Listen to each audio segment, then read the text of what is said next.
Ready? On a zoning violation. Meeting will come to order, please. Johanna, would you please read the statement of compliance? The notice requirements of the Open Public Meeting Act for this meeting have been satisfied. A copy of the annual meeting notice was sent to the Press of Atlantic City, Star Ledger, posted on the bulletin board in the municipal building, the municipal website, and filed in the office of the municipal clerk. Please turn off all cell phones. And let's please stand for the Pledge of Allegiance. Attention, salute. I pledge allegiance to the flag of the United States of America and to the republic for which it stands, one nation, under God, indivisible, with liberty and justice for all. Please call the roll. Mayor Becker. Here. Commissioner Amadeo. Here. Commissioner Blumberg. I am here. All being here, we will begin with the engineering report. Ed? Thank all you, yours. Mr. Mayor. Item A and B, so this is our dredging project and the Shelter Island restoration site. There's really not much of an update on either of these items. So it's basically the same update from the last meeting. We submitted some revised information to the DEP on March 1st that involved some information to kind of delineate where we could dredge. There were some questions on that, so we gave them some of the information and justification that they were looking for. We're hoping to hear back from them soon to confirm our limits of dredging. And then once we have that confirmation, we can proceed with getting our DEP permit processed and approved, and then we can follow through with a permit submission to the Army Corps. The Army Corps won't let us submit to them until the DEP gives us a thumbs up on the overall limits of the project. So, that's where we're at. We're still waiting to hear back from the DEP. We expect to hear back any day now. Similar on item B, which is Shelter Island, the next step there is to set up a follow-up meeting with the Army Corps. It's kind of the reverse there. The DEP is letting the Army Corps take the lead, at least on the preliminary review, and then the DEP will kind of follow the Army Corps' lead once we work out some issues with them. So we will keep everyone updated as those two items move forward. On item C, which is the flood mitigation work at this building, we finally have a bid within budget. Bids were received on March 9th. The low bidder was Palermo BFS in the amount of $216,500, which actually is a little less than the bids we received back in September of 2020, which is saying something these days because you don't typically see costs go in that direction. So it's a good price. We have it on the agenda, I believe, today to award this contract. And just to bring it all full circle, this project was kind of on the shelf for a while there while we waited for FEMA to confirm that they were going to cover the full cost, which they have confirmed that, so we can now move forward with this work, which is great. Ed, question. What's the time frame for getting that work done? So once we award a contract, then we'll talk to the contractor about lead times. It's going to be a lead time issue again on some of the materials. There's a flood door that goes on one of the garage doors that's going to be a custom-made deal, so we just got to get a lead time. Once we have that lead time, then we'll have a better idea as far as schedule. Okay. Next item is the SIG Rim Wall of Fame, which we did receive bids on that project. They came in well over the engineer's estimates, so we are going to reject those bids and kind of reevaluate. There's a couple thoughts on what we might be able to do just to tweak the design a little bit, but we'll take a look at that and then at some point decide how to move forward with that project for a rebid or a quote solicitation. Item E is Winchester Avenue, which we will be putting back out to bid. Those plans are being revised. There was some, that too came in above our cost estimate, and a big driver of the cost was some of the pipe in there, the pipe material, I should say. So we're going to swap that out with a different type of pipe as an alternate bid. So that will be a rebid. Item F is the Margate Library roof. We have received the results back from a nuclear scan that the co-op vendor did over at the roof. Purpose of that scan was to determine if there was any insulation that needed to be replaced, and it turns out that there is some insulation that needs to be replaced. So the next step is they're going to take that report and they're going to give us a revised quote that includes the insulation replacement, and then once we have that, we can move forward with a contract award. If that's within budget, we will move forward. The item G is the CRS work that we're working with Jimmy on. So we did have a meeting a couple weeks ago. and that work is in progress. And the idea here is to try to work towards that next level of classification in the CRS system to increase our discount that we get for our property owners on their flood insurance. So that is work in progress. Related to that is item H, which is the flood warning and response plan, which is also in progress. That will give us some points with a successful submission of that item. Turning the page is the clerk's record storage room evaluation. The report on that is just being wrapped up. I hope to have something out before the next meeting, which will give us some direction on what work may need to be done there to meet the applicable standards. Item J is the GIS hosting service. I talked about this in previous meetings. We have a very robust GIS database of city infrastructure assets. We have been hosting that service on the cloud, and this is just going to expand that hosting capability. The next step here, and it says on the report, is we'll just need to decide who we want to have from the city to have login credentials so they can access the GIS data. So I'll work with Ken on that and others to determine who needs those logins, and then we'll get everybody set up. The hosting service is pretty much it's ready to go. We just got to get everybody logged in. Item K is the 2023 CDBG application. This is an annual application, and for the recent past, we have been submitting for our beach, street end, bulkhead, ADA access cut-throughs, and this year we will be submitting for the Benson Avenue street end, which is one of the last street ends on the list. So that application is being pulled together. It's due on May 1st. Item L is just our list of pending grants. Nothing new here, but lots of grants that will kind of be put into motion in this capital budget with various projects that will start the engineering phase and move towards construction. And so now jumping down to our construction section, item N is just our open maintenance bonds. There's no update there. You can see most of these will be inspected in the summertime and in the fall. Item O is our closeout list. The roof manway hatch on the Benson Avenue water tank has been ordered. So this is just an item that came up in the one-year anniversary inspection. Once that comes in, the work will be done, and then we can finally close out that contract. On Amherst Avenue Phase 2, we're just working with the DOT to get that project closed out. We have a final change order that needs to be processed through the DOT. And no update on Amherst Avenue Phase 1. That contract is still open. Item P is the HVAC work over at the library that will be done prior to us replacing the roof. Good news is the shipping date for the HVAC units has not pushed out, so it's still April 15th as of this meeting. So hopefully that date sticks and we can get the equipment in and get those units replaced. A lot of the prep work's already done. It's just a matter of receiving the units and installing them. Over at the municipal building, we're getting real close. The storefronts have been installed. The millwork, the doors, the hardware is nearing completion. There's still some odds and ends, obviously, that need to be addressed.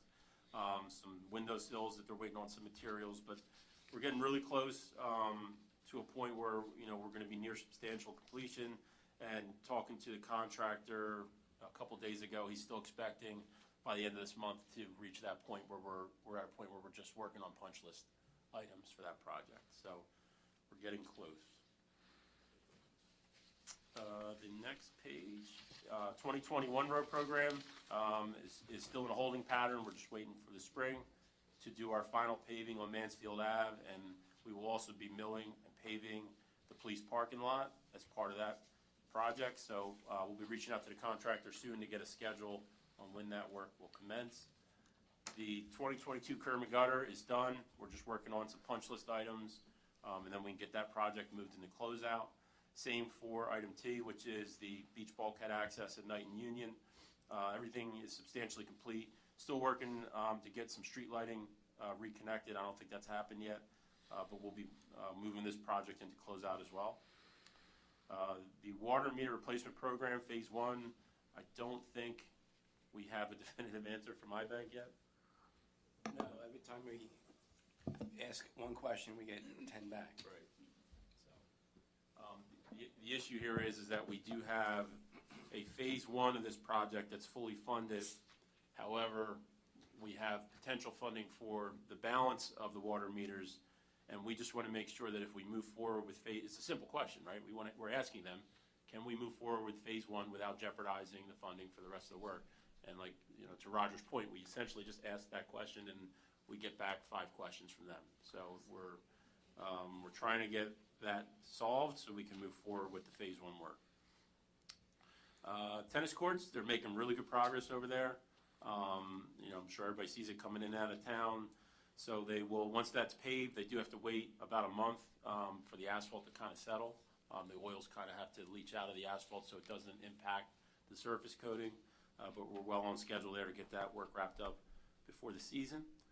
The batting cage project will follow behind that. We're still trying to just get the contract squared away and get a pre-construction meeting scheduled with the command company to rebuild the batting cages.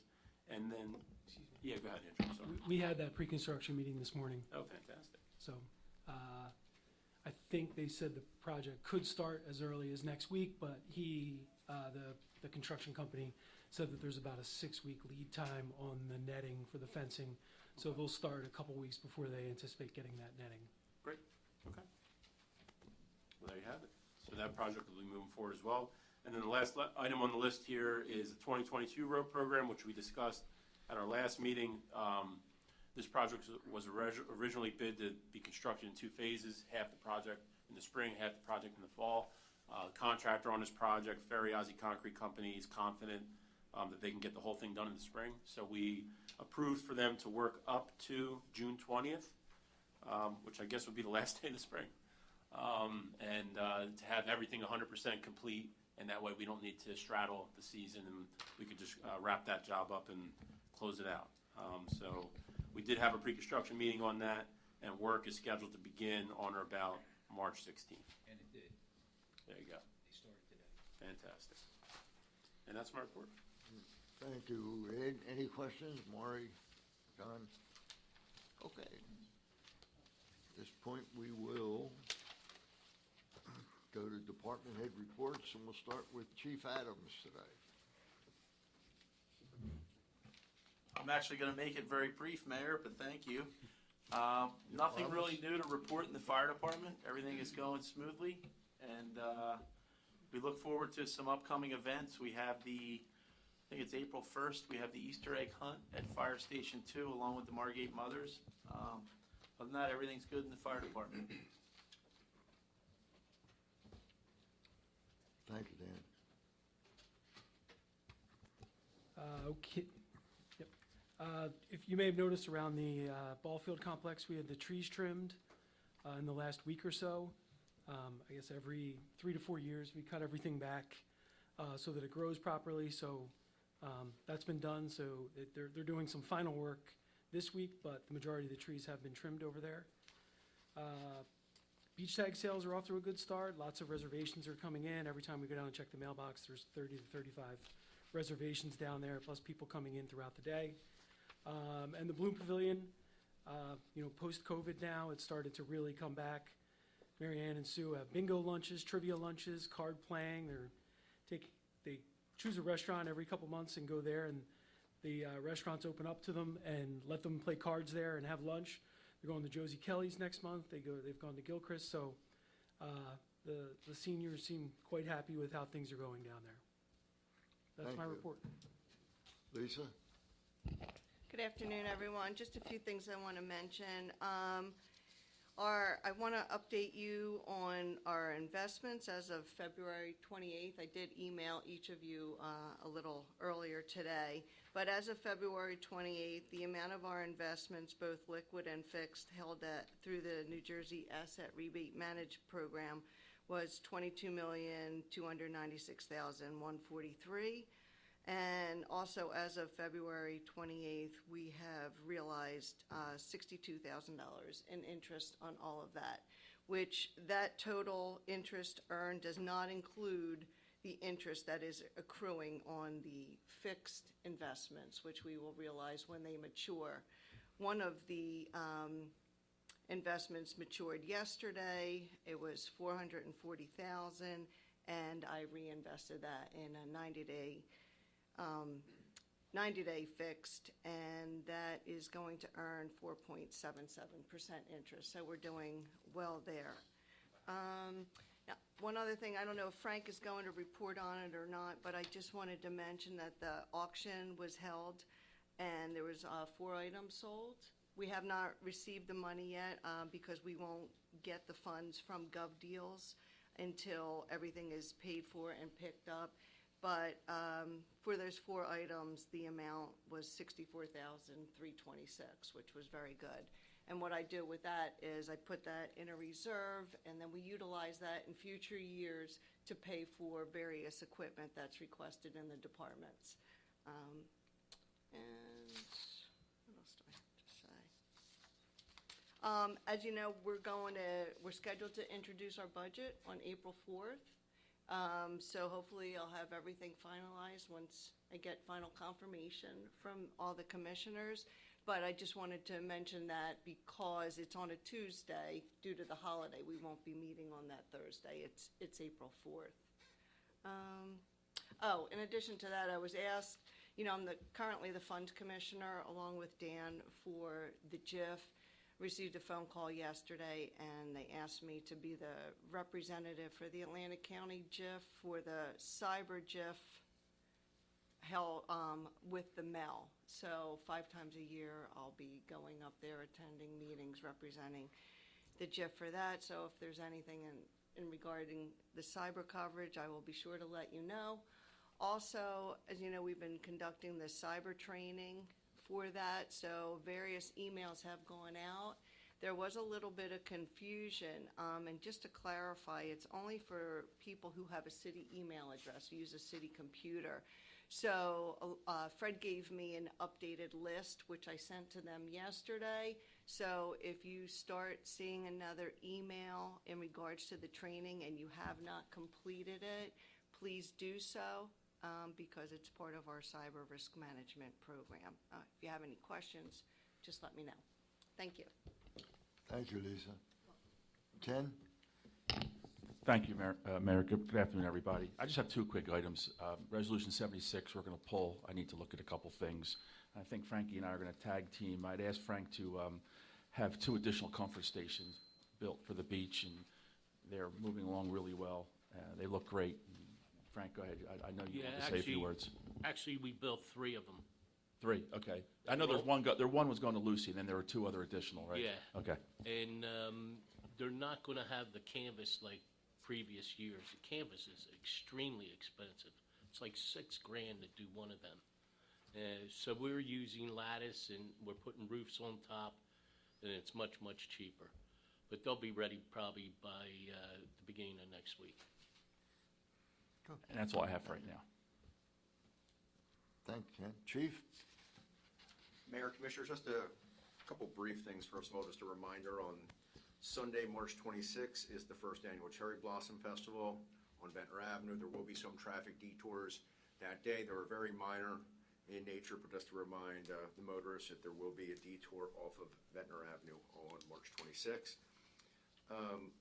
Probably noticed around town that we have been deploying our speed display sign in different neighborhoods. Right now it's in the 400 block of Claremont Avenue.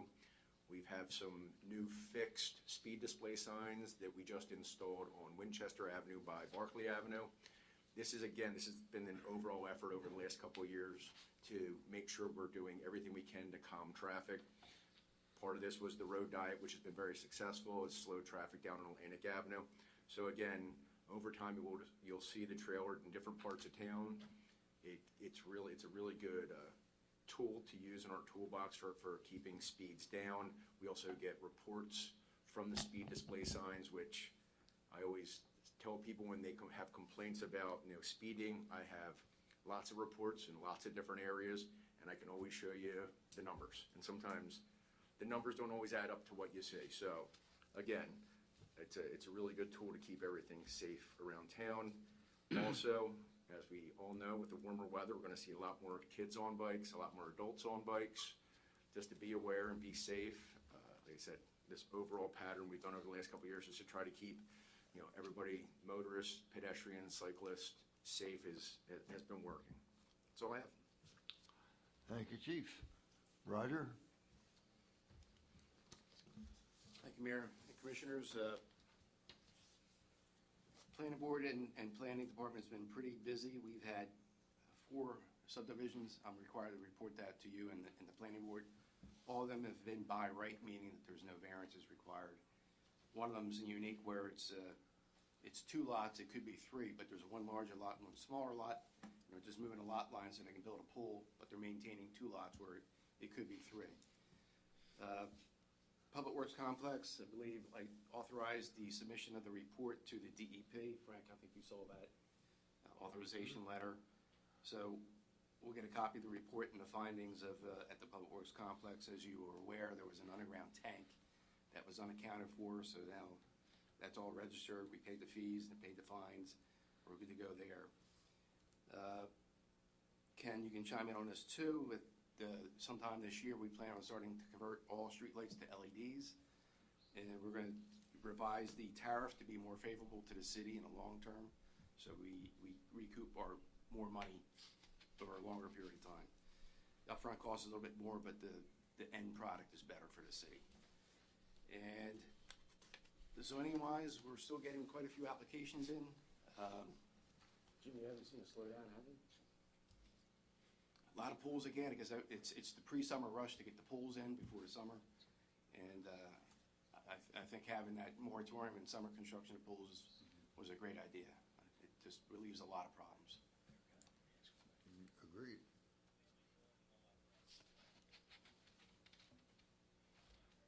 Mayor, can I ask a question? Sure. Could you have John, when he rides the streets, I saw at least 3 bags that aren't functioning, that are just collecting sand along the curbway. Sure. The pools are in, and the contractor's not cleaning up behind them. And if you want the addresses, I'll give them to you tomorrow. Okay.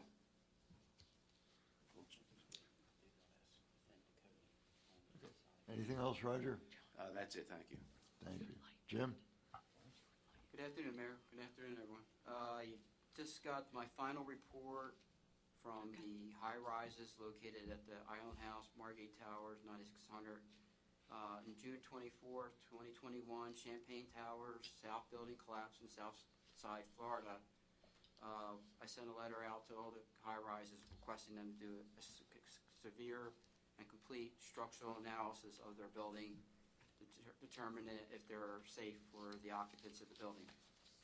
Every one of the reports I got back indicating the buildings are in good condition, and they only found a couple of conditions that required immediate attention, with some spalling and some hidden steel reinforcement corrosion issues. But I'm really happy to see that the reports are done, and it's a good thing we did. A lot of the high-rises did need to do a comprehensive study on their buildings to determine if they're structurally okay. And they're going to have to do some work, and we're still meeting over there with the Island House. They have slated a $1.6 million resurfacing. It's going to take place after the summer. They're putting some money back into these buildings, which they're going to have to do. And a lot of that activity was around the swimming pool, believe it or not, which is where the Surfside building did collapse, if you read some of the reports. That's all I have to report. Thank you, Jim. You may. I know we've had a number of discussions on that. Is the state imposed any regulations for them to inspect these high-rises, or is this, you're doing this just for the benefit of Margate? I did it for the benefit of Margate. No state restrictions. No state requirement yet to do that, because it's become a big issue in Florida, as we've talked about, that we know that. But it's just something our building department is doing that I don't think other towns are, or if they are. Scott, that's a good point. And I just want to commend Jimmy for doing that, for taking that step. It was outstanding. I mean, it really is something, because, as you know, people died, building collapsed, and so we're on top of it. And it was a big concern right after it happened. Frank? Frank? Yeah. Go ahead. We completed, almost completed the Office of Emergency Management. The Public Works Department with Dave Masello and his crew went in there and reconstructed 2 rooms, did the walls, the flooring, the ceiling, everything. It was a real professional job. If you get a chance to go up there and see it, it really came out excellent. This past week with these storms and everything, we have had some beach erosion. A couple feet of beach did go out to the sea, and our outfall pipes are showing more than usual, but I believe the sand will come back. We started this week cleaning the beaches, which is early this year. The weather's been so nice that we got all our tractors ready to go for the summer, and we're starting to use them now. We also got the street sweepers out this week, and they did cover all the streets, and they have been picking up a lot of sand and debris. Out at the ball field, Andrew mentioned that the trees were trimmed. We got a price for putting the lights back in there. It was only $4,500. The Public Works guys pretty much talked me into saying they could install them without getting a private company to do it. So we're going to be getting on that as soon as they're completing all the trees. We also put up a speed limit sign at Brunswick and Winchester for the speeders. It's a brand new sign. Mike McElroy hooked it up. And fire hydrant flushing will begin on March 27th to the 31st. And I sent an email to Fred Verna so he can do a phone blast so everybody in Margate will know what's going on. That's all I have. Thank you very much, Frank. Well done. Mr. Abbott. Couple of things, Mayor and Commissioners. We had, as you know, we had the public hearing for the Lucy the Elephant Committee's efforts to create an additional center there. And there was opposition from the adjoining condominium property, the Ivy, what do they call, I forget their full name. The Ivory. Well, good things happen when people sit down and talk. They got their lawyer, they all sat down and talked. I have sent you a copy of the lawyer's letter. It looks like they've worked out their differences.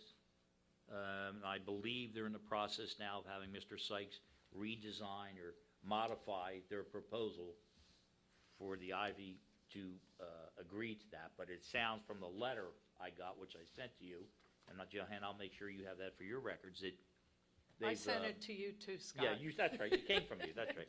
But it looks like they've worked out their deal. Now, that will have to ask Green Acres, do we need to do anything else if they change the dimensions of the building? But we're on top of that. So it seems like a good result. I'm glad to see that they could work it out. I've also sent you some emails. We had an investment company came in and bought the Tozy property over on Granville and Gladstone Avenues. And what I've sent you, we got a request to have a license for their overhang awnings, which protrude into the right-of-way, actually over the sidewalk. That's very common, particularly in our commercial areas. These people want to do it right. They've come to the city and said, we'd like to have a license agreement. So what I've done is I've created an additional a draft revocable license agreement and the resolution. Let everybody take a look at it. Roger, Jimmy, of course, you guys, the governing body and everything. And what we have done in the past, Commissioners, like if you recall Margate Towers, the Hot Bagel place, I can think of about 10 other places that we generally give them a license for some type of what they call an encroachment into the right-of-way. Usually it's just the sidewalk area. And in this instance, it's awnings on both Gladstone and Granville Avenue. They also, apparently there's some kind of restaurant maybe coming in there or food or something. And they got into, well, how do we get seating permission? But that's a process they go through who, Roger? You and they go through you. That's what I told them. Contact you. And then, again, this would be another place, maybe some outdoor seating. So it's a good thing. While we're at it, as you know, the Lambertis is coming along pretty well. I went by there today. I saw, I believe, 4 electrical trucks. So we have to resolve the issue for the handicap ramp and for an electrical panel. Now, our team has been working with them, trying to assist them. We have a handicap ramp with the correct slopage that goes into off the Longport side. Well, that area wasn't conveyed to them. So they're designed by Bob Green. Looks like they still maintain their parking spaces, but they want to have either an easement or a license. I saw your communication where you recommended easement. It could be a license, it could be an easement. I've just given you the initial draft. And what I did is I sent an email letter to Bob Green, I believe Art Ponzio, because he's got the surveyor's license, and then, of course, all of you, and the lawyers, there's different lawyers involved, and said, guys, here are the issues you need to address. We need to get a license or easement for that ramp. What Bob Green gave me is insufficient. In fact, there's some of it they own, where that ramp is. It's at the terminus of the building. And then also on the other side of the building, towards the Atlantic City side, there's an electrical panel next to the bulkhead, but that also should be covered by some license or easement agreement. I don't know, Roger, if you have any input or you feel strongly one way or the other. If it's a right-of-way issue, it would be a license. If it's city-owned property, it would be an easement.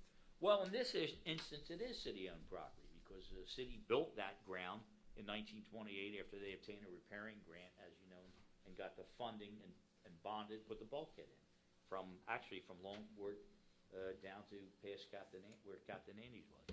So if you're amenable to this, we would give them easement, license, legal right to have that ramp in there. So I don't know how you feel about this. Should I move forward on it or? I believe part of the original planning board application about 40 years ago, 2017, as a condition of approval, they would have to seek those easements or licenses to have access to the building. So, Yeah, I think so, but whatever it is, because of the required elevation, everybody says, why is it up so high? Well, because the flood elevation makes it that high. They've got to have a handicapped accessible ramp, anybody handicapped, so they can get into the facility, the restaurant, the bar. So, what's that? Without mechanical means. It is without mechanical means, right? Yeah. I think they have mechanical means too, I Do you have think. any problem with that one? No? You don't have any problem, do you? No, the only problem that I have is that they have to move the ramp closer to the bulkhead to give us the 21-foot we need to preserve 5 parking spots, which 4 would be for regular vehicles, 1 would be for handicap accessible. And that has to happen. So the design has to shrink, and it has to come to ADA compliance. Mhm. But as long as, the plans that you gave me the other day show that we do get 21 foot to the sidewalk, the right of way on the sidewalk, which is fine, because you need, 19 foot by legal terms for a parking space? 18 Oh, pardon me? 18 by 9. But you want that buffer for safety Yeah, purposes because by the it's a pedestrian it's a avenue. sidewalk. Yeah, 21's a lot better, because that's where it is on the other side. So. That latest plan does show that ramp, that's the return ramp being pushed Pushes further back, towards the bulkhead. so it provides more area, yes. Well, again, I don't have that final description. I don't have that plan. I'll If drop we it off to get you it. tomorrow, I have it in my Okay, car. if they have it, that's great. Well, Um, it's just a sketch, it's not Well, stamped or anything yet. I'd like to have it from either Ponzio's office with a seal, just like we'll do for the guy on Granville Avenue, or whatever. But they're all on top of it. They all know. We've talked to them. I've talked to Ponzio's office. I've talked to Bob Green. I know Roger's been on their case to get this done. Let's get it done. Because as far as the redesign of the ramp, I don't really know anything about that, but whatever it is, because I know there's minimum standards there too for width. Well, the current configuration, the return comes too far close to Amherst Avenue when they could push it back and provide safety. However you engineers figure it out, that's, I suggested that they do, I guess, what you call gore painting behind there, so pedestrians walking on the sidewalk understand that that's, cars can back up. well, that should be on some kind of plan or submitted to us. So we have it. But anyhow, that's in motion. And I think that's all I have, Mayor. That'll do it. Thank you. Mike, question for Scott. Sure. Do we have details or an agreement on the landscaping stuff that they owe us, the beautification that they owe us for that area? Roger, do we have a detailed plan on the landscaping for that area? Remember the commitment that they made? Or No, we're still waiting on that, too. Still waiting on it. So that's like $30,000 worth of improvements that they owe us, right? Yes. So, I think they were waiting on that because they had some other configurations to do as well, like the front steps, that area. I certainly don't want to hold that project up, I mean, God forbid, but why don't we get all these things together and get them all done so that everybody's happy with it? How's that? Okay? Instead of- I did give him that checklist, Mayor, and that checklist does have that landscaping requirement. And I'm sure they'll be calling Roger tomorrow, so if not, they'll get you Monday, I guess. But that, we have that leverage. And the other outstanding item is that floodgate through the Flood door. bulkhead, the flood door through the, Yeah, and that has to be addressed also. Right. And now I might be mean, the we time. own the floodgate. and it has to be at the location that we According to design it Stewart, for. He has it He in has his it in shop, his possession. and it was paid for through Yes, our you're right. POs when Yes. we built the thing. The installation is on Lambert. Yes. Okay. Get a complete list, and let's do it all one time, finish it, and we'll move forward. Okay? You got it. Okay, Okey-dokey. thank you. Johanna, do you have anything? I do, Mayor. I have gotten the detailed advertising schedule from the Atlantic City Press, so it appears that anything that we vote on Thursday will make the Tuesday publication as long as it's submitted by Friday at 11. I also have the election day for the position of commissioners is May 9th. District 3 and 4 will be located at the Thai School. Petitions have been received, and there are 6 candidates running. They are bracketed into 2 different teams. Our next meeting will be held April 4th, 3 p.m. for the Capital Workshop and 4 p.m. for the regular meeting due to the holidays. That's it. Thank you very much. Maury, anything? No, Mike. John? Okay, I have nothing either. At this point, we'll open public comment. As usual, 3 minutes if you want to discuss anything that was discussed at this meeting. Any public comment, please? Is there a motion to close public comment? I'll make that motion. Second? Mayor Becker? Yes. Commissioner Amadeo? Yes. Commissioner Blumberg? Yes. There being nothing else, is there a motion to adjourn this meeting? I'll make that motion. Second? Mayor Becker? Yes. Commissioner Amadeo? Yes. Commissioner Blumberg? Yes. Thank you all. We will reconvene at 4 o'clock.